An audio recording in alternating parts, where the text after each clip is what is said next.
All right, we're here in lovely Melrose, and we're here with Matt Baiamonte. How do you pronounce your name? Baiamonte. Baiamonte, man. I practiced it a lot. That's all right. A lot of people never get it, so you're good. I like the last name. Thank you. Appreciate it. So you worked with Matt Damon on the new Jason Bourne, right? Yep. And how did you get involved in that? Been training Matt since 2008, so some fight scenes came up, and thank God I got the call for that movie, because to be any part of the Bourne series is just epic to me, and like something you kind of work towards as a trainer growing up. You know, like you want to train a world champion, you want to be part of the Bourne series. So, absolutely. Now you're a real boxer, and you're a real boxing trainer.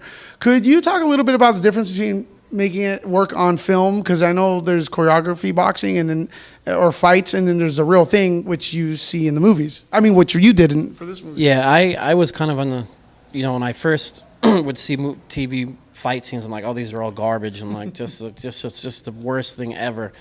But then when you're behind the scenes, you start appreciating, like, okay, like if you throw it the proper way, they're never going to pick it up on the camera angle. So I've learned it's all about camera angles and getting it from either from the bottom, from the top, from the back, from the side. It just depends. So that's where they kind of perfect it. I still personally think that they could do a little better with the boxing scenes. Like, I think the way they do the Jason Bourne fight scenes is just awesome. They do them, I think, pretty good, like in, what's his name, Jason Statham. He does great stuff. But like, I just feel when it comes down to the boxing fight scenes, they exaggerate too much. And I think that they just need to tone it down just a little bit. But, yeah. Is Matt a fast learner? Yeah, Matt is what Angelo Dundee would call an intelligent fighter. He's very smart. He thinks about what he's doing. He just doesn't throw the punches. So he's a perfectionist. So to describe Matt Damon, he's good looking, he's rich, and he could still kick your butt in real life. So it's like some guys have everything. I wouldn't say he's that good looking. But I think he's good looking. I think I'm better looking than Matt. Sorry, buddy. I had to put you on blast. Yeah, but actually, now that I'm standing next to you, I do think just slightly, like a couple percentages. This guy's great.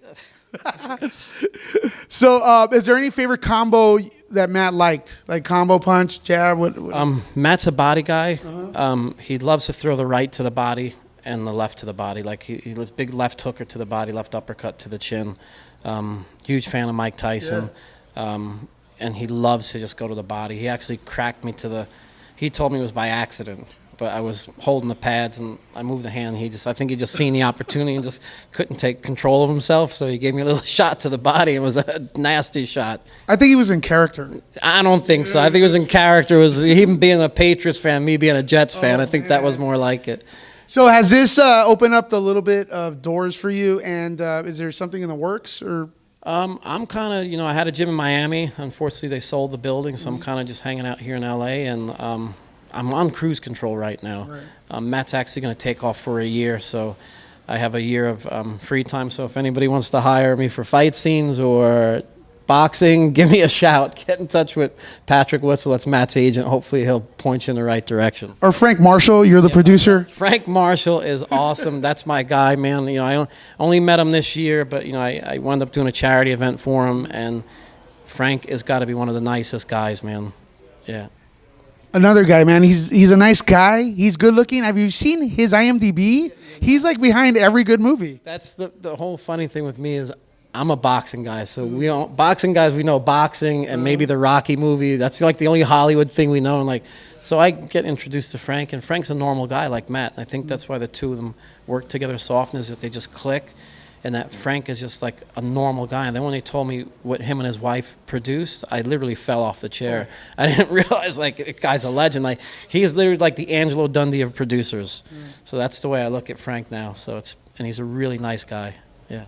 Talk about Angelo Dundee, Muhammad Ali.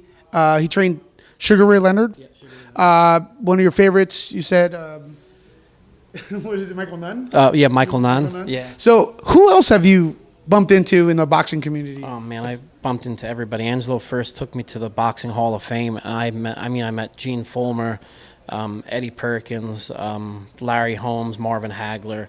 It was literally like the candy store for boxing fanatics to go to, kind of like we were talking about with Comic-Con. I mean, if you want to go see legendary fighters, go to the Boxing Hall of Fame in upstate New York with Ed Brophy and those guys. I mean, it's just I remember that first day I walked in there, I see everybody. I literally ran, and this is before cell phones and all that stuff. I ran to the store, and I had my little disposable camera, and I got 8x10s of all of them, like in the hour thing.